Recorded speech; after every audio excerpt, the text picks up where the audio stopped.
Hello friends! Welcome back again to my channel! Don't forget to like this video, and if you are new to my channel, yes you are! Don't forget to subscribe and click the notification bell to notify you for my latest video because you got me and I got you.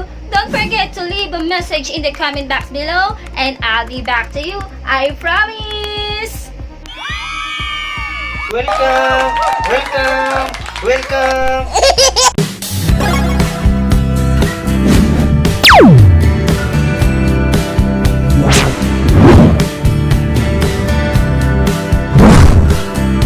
So friends, today agenda is a peso cents ipon challenge again. So, gusto kong ipakita sa inyo ang aking munting mga alaga. Yan, mga kulay green na frogs. So, ito yung mga aking alikansya. So, dito ko iniipon lahat ng aking mga 1 peso, 5 peso, and 10 pesos, and then 20 pesos. So, gusto kong i-share sa inyo yung aking ipon challenge. Kasi guys, yung ipon challenge ko, hindi ko pinagsasama sa isang alikansya yung bawat coin. So, for example, yung lahat ng 1 peso, eto, for this 2019, lahat ng bagong 5 pesos, lahat, dito ko lang nilalagay. So, kaya konti pa lang. Sa 2018, eto yung 10 pesos ko na bibilangin natin. And then, 2018 din, ito yung lahat ng 5 pesos. So, lahat itong nakikita ninyong mga alaga ko dito, may kanya-kanyang laman. So, this from this, ito yung, huwag na nga mag-english, guys. Hindi tayo ng powers ko. So, from here, ito yung 20 pesos ko, magkaiba din ang lalagyanan. And then, 10 and 5. And then, ito, meron din itong laman. So, ito, medyo malaki yung laman. Ito, medyo malaki yung laman. Anong ginagawa mo?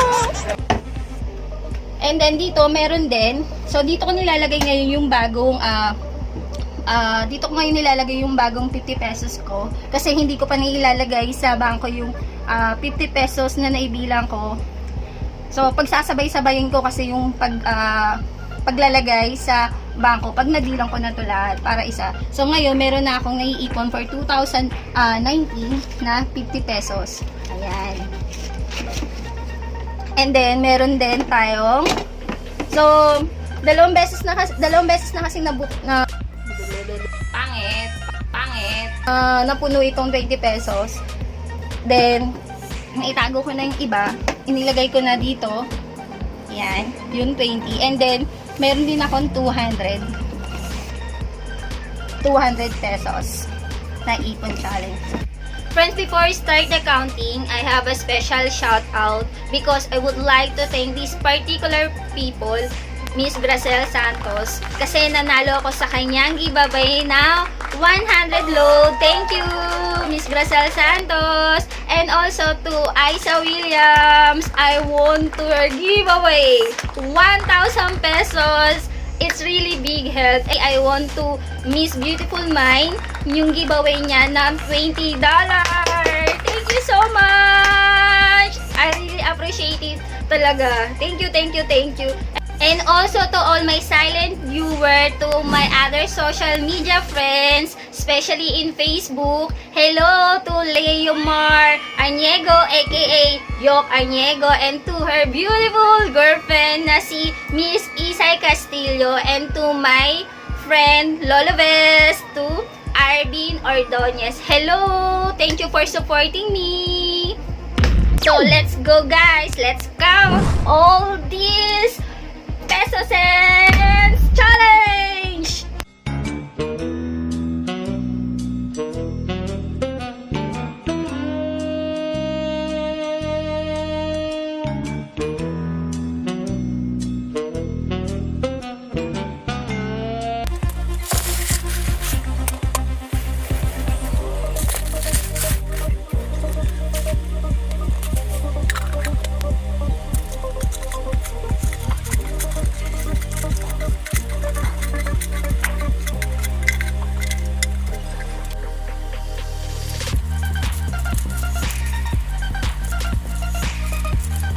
Guys, trivia lang. Kung mapapansin nyo, pag ino-open ko tong mga pera, yan, lahat ng tao nakatupi, pero yung tao nakaharap.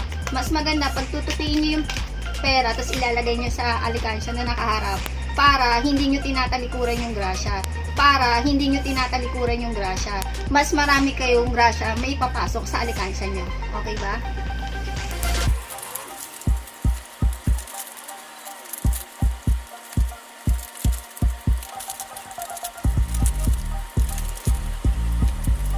Tingnan nyo guys, kahit na tinutupi ko siyang pabilog, yung tao, nakaharap pa rin.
So guys, update lang. 20 natin. Meron akong nabilang na 201 pieces. So 201. And then itong 100s ko, 1, 2, 3, 4, 5, 6. Meron 6 pieces. Itong 500 ko, 1, 2, 3, 4. Meron akong 4 pieces. And then itong tagwa 1,000, meron akong 8 pieces na tagwa 1,000. And then, itong tag 200s ko, meron akong 18 pieces. Bali, itong 200, mahirap itong hanapin. Kaya, pag nakakuha ko ng 200, so ang nangyayari, nagiging walang balo to. Once na nakakuha ko ng 200, agad na agad ko itong tinatago. So, itong 1,000, and then itong mga 500s and then 100s, ito, minsan naghuhulog ako once a month ng 1,000 or 500. So, yung karamihan to, nakukuha kong 1,000. So, nag-e-agent ako sa isang Divine Light Memorial Park. So, yung commission na nakukuha ko doon sa nabentahan kong lupa, so, hinuhulog ko na dito sa alikansya ko. So, etong 20 pesos ko, kaya marami to, kasi hindi ko nililiban sa isang araw na maghulog sa alikansya ko ng 20 pesos. Minsan hindi ako nakakapaghulog, pero pag hindi ako nakakapaghulog ng 20 pesos, ang ginagawa ko, 5 pesos ako maghuhulog.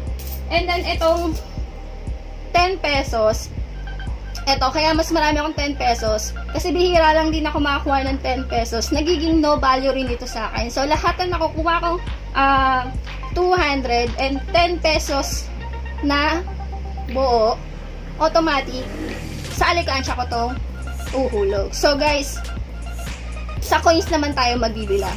Let's proceed!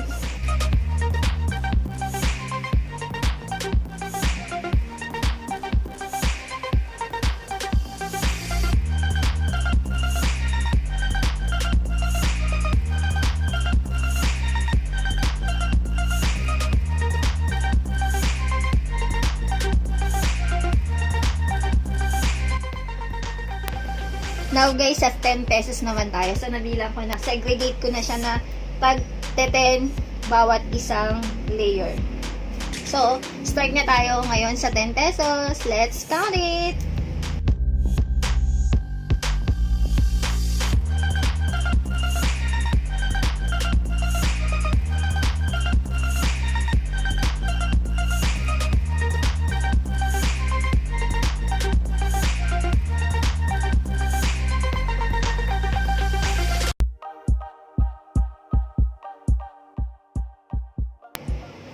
Ayan guys, tapos na, na-segregate ko na. So ngayon bibilangin ko na lang kung ilan lahat itong total nito. So, come on down. So yan guys, natapos na yung pagbibilang ko. So, na-segregate ko na siya lahat.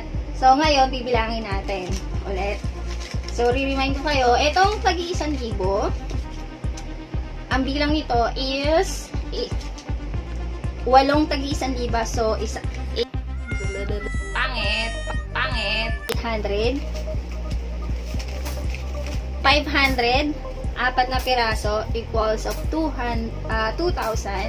And then, itong 100 ay 6, equivalent of 600. And then, itong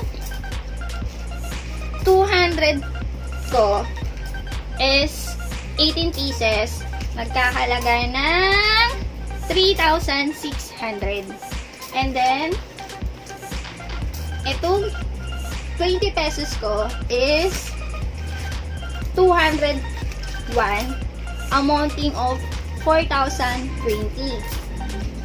And then, itong tagpa 5 pesos ko, ang total nitong 5 pesos is 500 pieces na tagpa 5 pesos. So, amounting ng 2,500. Then, itong 10 pesos ko, total of 880 na tagti 10 pieces. So, 8,800. So, ang total amount nitong lahat na naipon ko sa Peso Cents Ipon Challenge ko is amounting of 29,520. So, kung isasama ko dito, yung aking 50 pesos challenge na dinagdagan ko kasi may butal. So, ang lahat ng 50 pesos challenge ko is 420 na. So, 21,000 na lahat ito. So, 21,000 plus 29,520. So, lahat na naipon ko sa taong 2018 sa aking Peso Cents Ipon Challenge amounting of 50,520. So guys, this is not bad na, di ba? Kung kayo rin ay mag-iipon, yung mga hindi naman araw-araw, pag may natitira lang kayong pera, bago kayo matulog sa gabi, then may natira kayong pera sa bulsa nyo, coins, tuhulog nyo na sa alikansya. Then, in the other day, pagising nyo, so panibago na naman yun. Kaya, gumawa kayo ng setup, magkaroon kayo ng mga invisible money pag natatanggap nyo. For example, etong 200, bihira lang natin makuha ito. So, pag nakakuha kayo ng 200, so, ang mangyayari, magiging no value ito. Pati yung ginawa ko sa 50 pesos challenge ko. So, nagiging no value yun. So, hindi ko yun binibili or binabayad. So, itinatabi ko lahat. Itong 50 pesos, 200 sa 10 pesos ko. So, no value ang ginagawa ko doon. So, the rest naman, itong 5 pesos, actually, marami na to. So, pag nagigipit ako, dun ko kinukuha yung pera, dun sa 5 pesos, dun ako bumabawas. Then, actually, may piso pa ito eh. So, yung piso kasi, syempre, hindi natin maiiwasan minsan na nauubusan tayo ng pera. So, ang nangyayari, dun ako kumukuha ng konting budget. Basta, hindi ko lang magalaw yung mga ibang na itatabi ko. And then, kaya sinasegregate ko yung mga alikansya ko para hindi agad ito mapuno. So, makikita ako na, ay, wala pang laman. So, mapupursugi akong dagdagan yung alikansya ko. Siguro, sapat na ito sa aking goal for this 2009. So, ipapakita ko na lang sa inyo sa susunod kung ano yung goal ko. So, guys, if you love this challenge or if you like this video, don't forget to like this video. And kung hindi ka pa nakakapag-subscribe sa channel ko, just click the subscribe button. Isama mo na rin ang notification bell para ma-notify ka sa susunod na upload na video i-upload ko. So, huwag mo rin kalimutang mag-comment sa baba kasi ang komento mo ay napaka-importante. So, share your thoughts in the comment box below. So, till next time, until the next video, I love you guys! I hope na nag-enjoy kayo at nagustuhan niyo itong video kong very positive.